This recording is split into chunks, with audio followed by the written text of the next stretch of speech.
Hello guys, welcome back to the channel. In today's video, I'm going to show you how you can remove text from your photo using Canva. Okay, first of all guys, you need to visit canva.com, or you can open up the Canva application and you can create new design, then import your photo. And for example, I'm going to remove this text from my photo. If you want to do that, we can use the eraser feature, but unfortunately, it's not free, guys. You need to subscribe to Canva to use this eraser feature.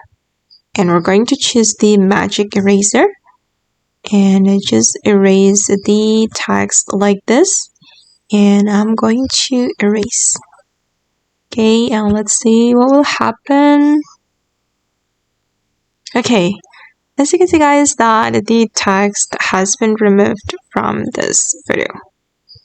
Okay, done. And okay guys, that's how you can remove text from your photo using Canva. I hope this video will be useful for you. Thank you so much for watching, and bye.